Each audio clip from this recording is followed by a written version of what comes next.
Hello and welcome to News Center. I'm Parikshit Luthra. The top story this evening. The Trump administration has ramped up its criticism of India's purchase of Russian oil. In what is Washington's strongest criticism so far, the White House's Deputy Chief of Staff, Stephen Miller, accused India of effectively financing Russia's war in Ukraine.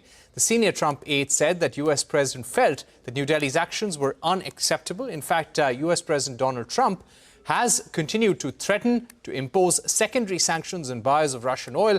A decision of the matter is expected on Friday. If US does impose sanctions, India's oil import bill could rise by $9 to $11 billion per year. Remember, Russian crude oil accounted for 35% of India's total imports in the first half of 2025. However, India's crude oil imports from US are set to rise by over 150% in FY26. Sources telling us that imports in the first quarter of the fiscal already rose by 114%, with share of US crude in India's import basket rising from 3 to 8% in July alone.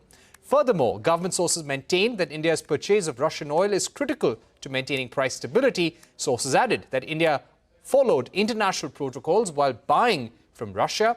Brent spiked on fears of Russian oil going off the market in 2022. Sources have said that India's increased oil imports from Russia stabilized prices.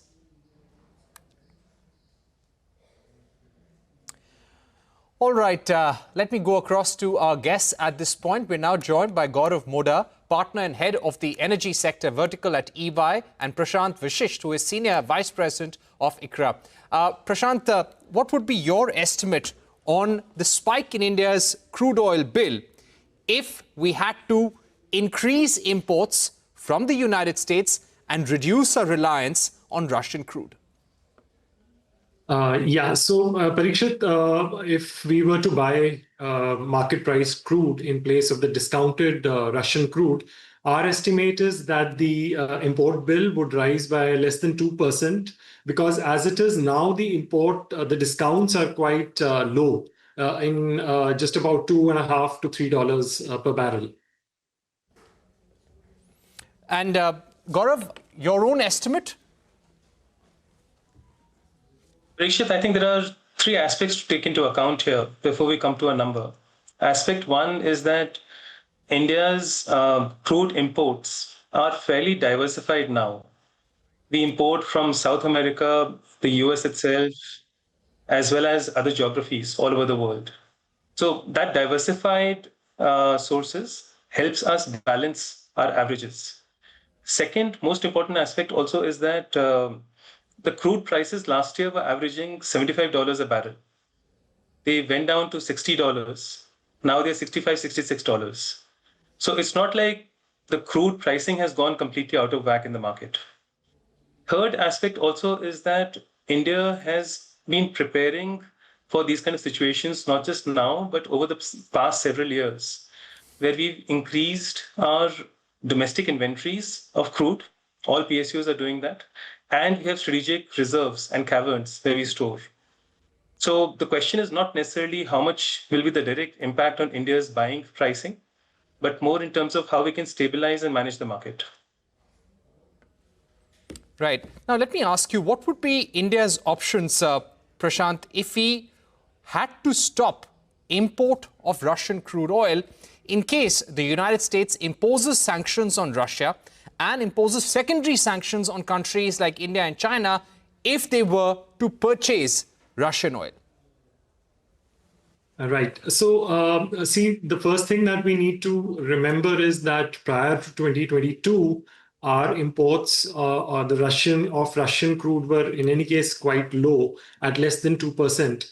We are also quite close to the Middle East or Gulf region, which is one of the biggest exporters of crude. So we are well served by that, by the crude that we can source from the Middle East.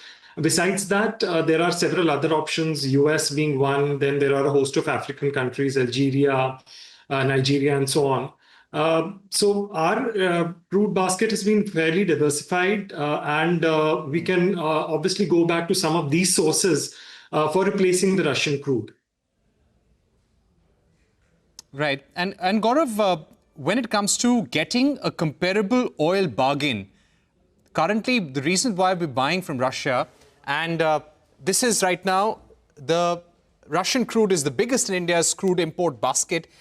would it be possible for us to get comparable prices anywhere in the world, be it Africa, be it West Africa or the Middle East? Parikshit, I would like to believe in the diktat that customer is always right. And India is the customer here.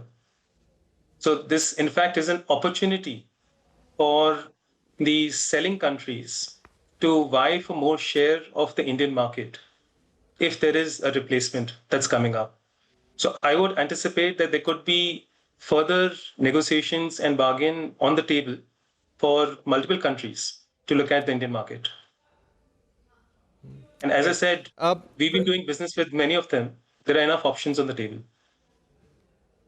Right. Prashant, when it comes to India's options, if there were sanctions, for example, Donald Trump is saying that there could be 500% tariffs on countries which buy Russian energy, countries like India and China. If that were to happen, would India have to stop imports from Russia altogether, or it can bring it down to, say, something like 10 to 15% or 20% and increase imports from countries like United States, Middle East, West Africa?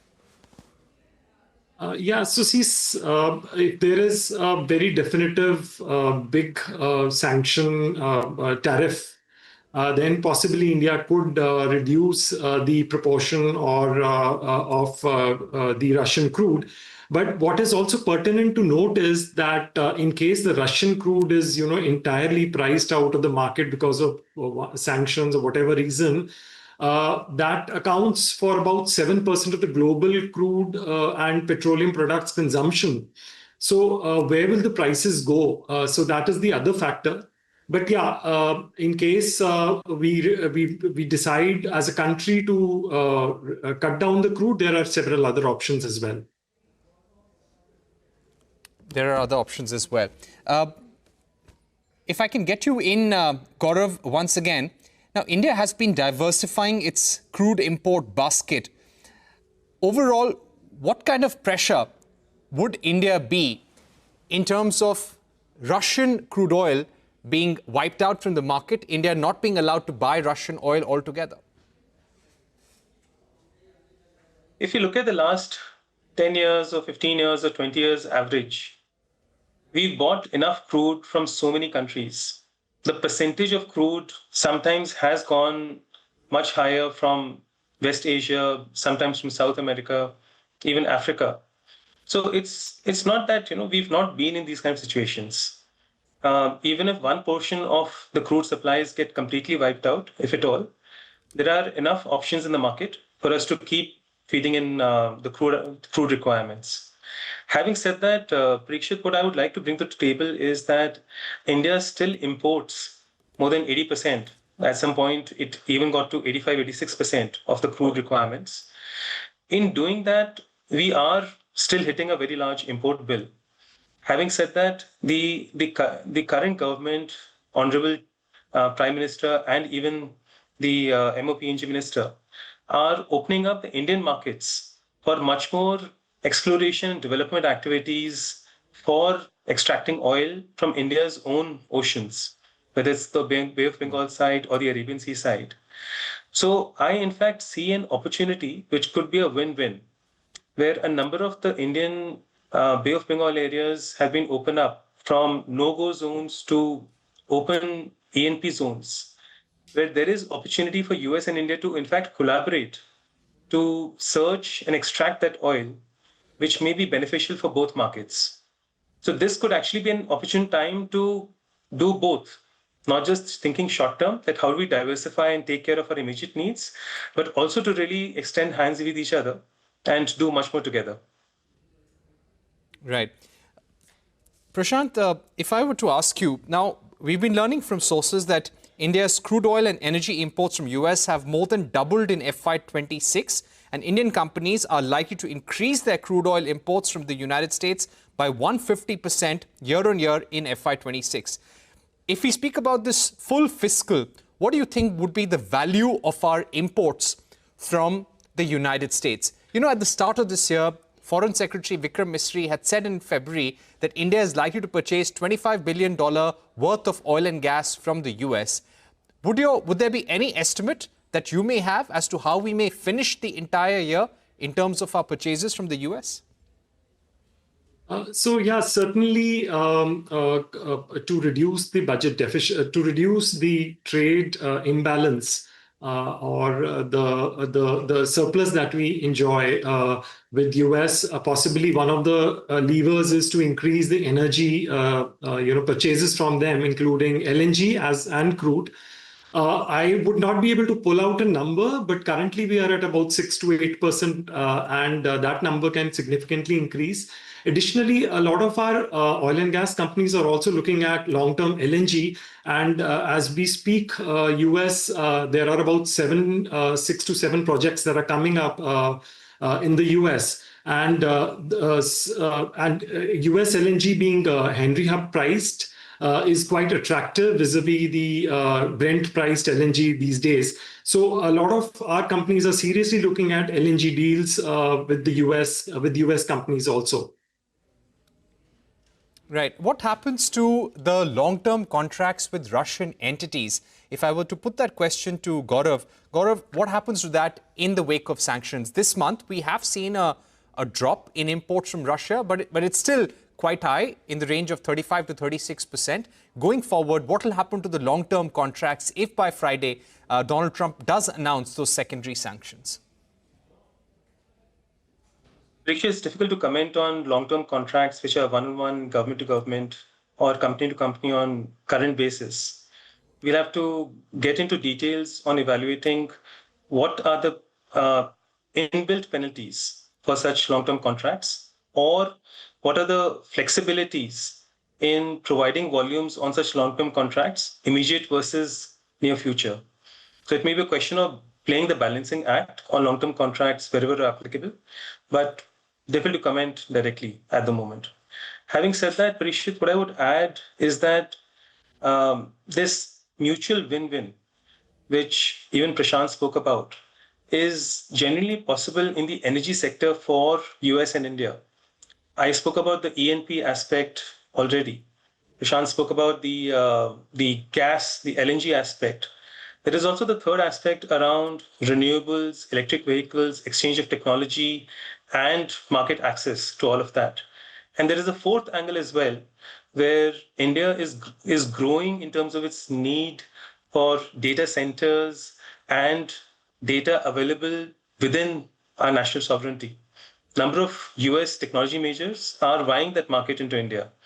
So I think there are multiple options on the table. If we look at it as an energy win-win versus just oil in particular, there is enough to play around with.